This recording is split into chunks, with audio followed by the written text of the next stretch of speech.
How did fast food show new Soviet consumerism during Perestroika?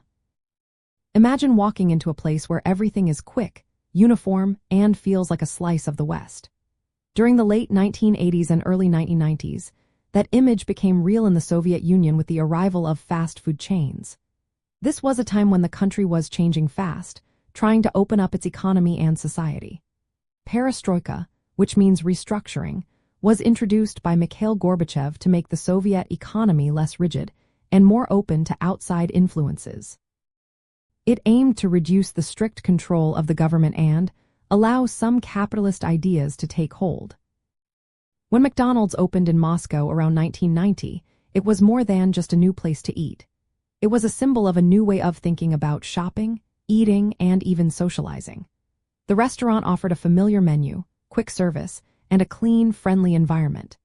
This was very different from the usual state-run cafeterias that often had long lines, limited choices, and impersonal service. People lined up 4 hours just to get a taste of this new experience. It showed how eager many Soviets were to try something different and to connect with the outside world. Fast food outlets also changed how people worked and what they expected from service. The staff were young, trained, and focused on customer satisfaction. This was a shift from the traditional Soviet approach, where service was often hurried or impersonal.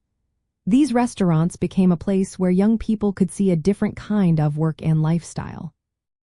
They also reflected the Soviet leadership's recognition that, to survive economically, they needed to attract foreign investment and give consumers more choices. From a communist point of view, the rise of fast food during Perestroika was a sign of how the system was starting to weaken. It showed how market forces and consumer desires were creeping into a planned economy. While the government still controlled many parts of life, these new businesses symbolized the cracks in the old system. They were practical examples of how reforms were changing the country's economy and society. Fast food was more than just a meal. It was a sign of the shifting ideas and the gradual move away from strict socialist principles toward a more consumer-driven society. This change played a part in the larger story of the Cold War era and the eventual dissolution of the Soviet Union.